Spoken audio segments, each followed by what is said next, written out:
Hey guys, Tom Barclay here. Just wanted to do an update on two new contracts for Tottenham Hotspur. Two big turnarounds, you could argue as well. First one, the big news is Cristian Romero, the captain, has signed a new deal, believed to be until 2029. But also Jed Spence today has also signed a new contract at the club, also till 2029, I believe, with a year option as well on that deal. Huge news, particularly for Romero, and like I said, quite the turnaround. Let's be honest, back in the last season in April when he did that interview with an Argentine reporter in which he talked about how he wanted to play in La Liga one day, and he sort of dropped a big hint that he perhaps wanted to leave the club off the back of also a few comments that season aimed towards the hierarchy. To be honest, he had one that was pretty much criticising the lack of spending, or what he believed to be lack of spending compared to Spurs' rivals. And that was after the Chelsea game. He also had a bit of a indirect pop about the lack of a private jet being put on after international duty. It wasn't so much him saying that, it was more him retweeting or reposting a tweet about that from the same reporter who did the interview with him back in April, amid a lot of interest from Atletico Madrid. At that point, we thought it was looking like his time at Tottenham might be coming to an end. And to be honest, despite being a fantastic player, a World Cup winner, his injury record and the fact that he didn't seem to be really that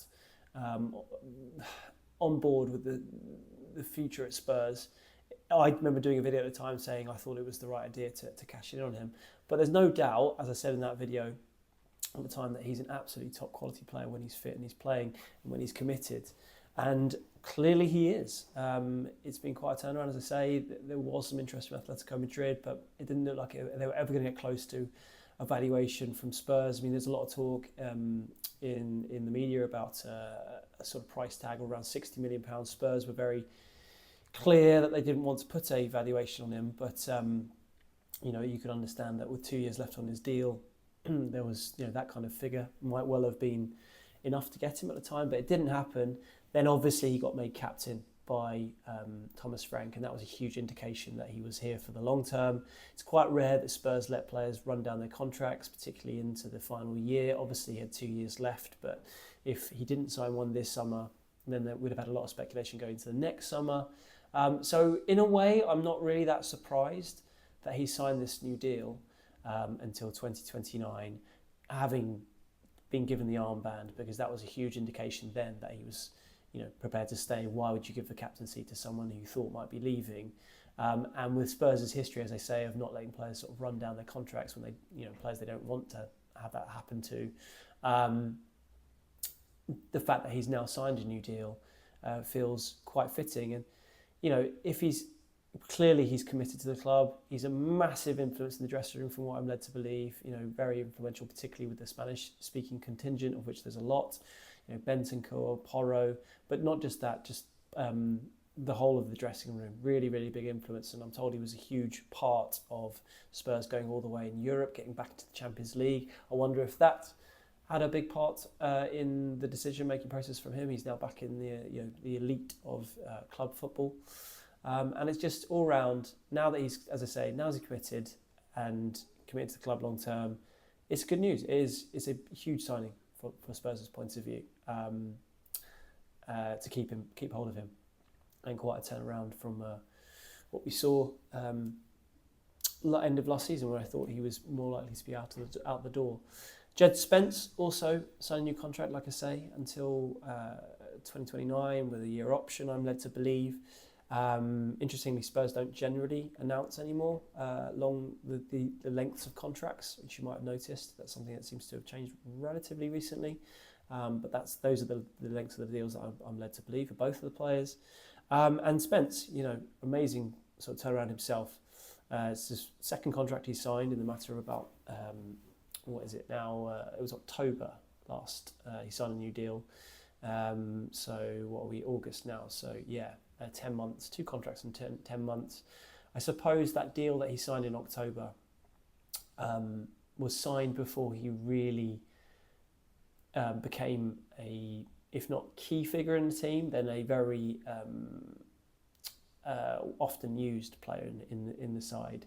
He's obviously started the game against Burnley at the weekend, but the contract he signed in October came off the back of Spurs deciding to keep him in the summer. Ange Postecoglou just, keeping him around when a lot of people thought, and most people thought before pre-season started last summer, that he'd be out the door after 3 loans to Rennes, Leeds and Genoa in Italy. But he hung around, he impressed, as Ange talked at length, with his attitude. It seems like Matt Wells in particular, who was Ange's sort of senior assistant and is obviously part of the coaching staff now under Thomas Frank, was a big driver, we're led to believe, over the sort of redemption, getting Jed back into the team. So he signed that deal, but then it was really after that, once the injury curse really kicked in, and the likes of Destiny Udogie, who's obviously his sort of main competition at left back and also a very close mate of Jed's, it seems, got injured, that Spence got his chance in the team and really, really impressed. He had some excellent games, probably none more so than against Brentford at the start of February, Thomas Frank's February. I thought he was outstanding in that game. When Spurs won 2-0 at the G-Tech, I think he made a goal line clearance, but all round he was excellent in that match. And under Frank in pre-season, where he's been denied the opportunity to play Udogie due to another knee injury, or not another injury, a knee injury for Destiny Udogie. He's obviously had hamstring problems before. Spence has featured. He thought he was really good against Bukayo Saka in pre-season against Arsenal, and Max Dowman. It says Mag, because Max Dowman's only 15, but he would have caused a lot of players problems when he came on in that game. Max Dowman was clearly a big talent for the future, but I thought Spence dealt with him really well. Like I say, he started against Burnley, clean sheet. Once again, was a threat going forward.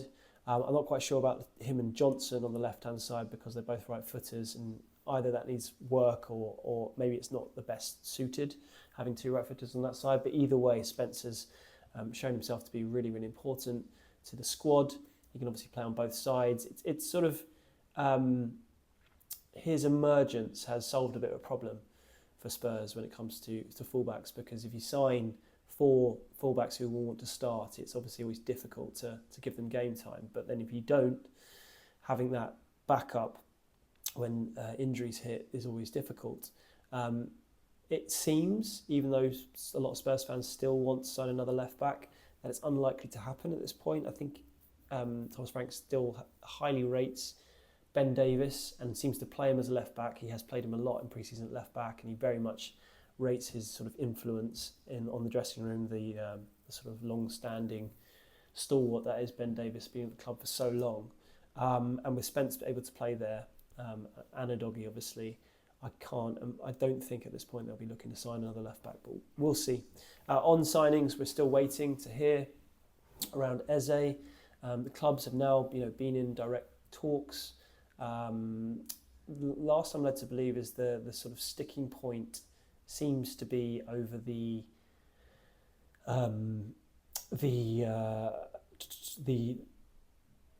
how the payments are paid effectively for the transfer. That seems to be one of the main issues. I know Miguel Delaney of the Independent reported that, and I've checked it out, and I think that is the case. We'll wait to see. It feels like he's most likely to end up at Spurs, but until he's through the door and signed on the dotted line, I don't think any Spurs fans will be counting any chickens on that front. Interesting to see also today, there's been some talk about Savinho, the deal with Man City. Guillaume Balaguer said that that deal is off. I'm not sure about that one specifically, but I do know from the Man City end, generally the message has been that they weren't looking to sell him. And I think Guardiola's even said that himself, but I have to go through those comments. But it seems like they don't seem to want to sell him. The fact, though, that Spurs were given indication that there was a possibility that transfer could happen would suggest that the player was open to the move. But at this stage, not quite sure what the state of play with that one is. But it does feel like I wouldn't be that optimistic as a Spurs fan regarding Savinho. But we'll see again.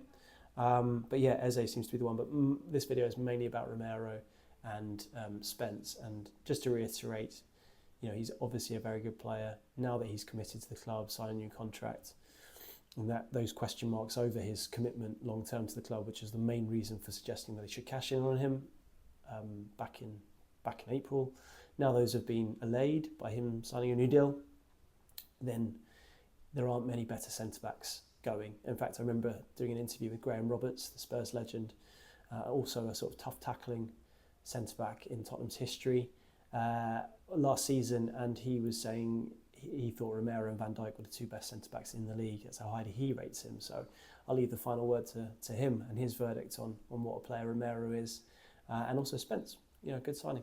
Let me know what you think. You think these are good deals to be handing out to these two players? I think most people will be in agreement on that one. Let me know. Cheers, guys.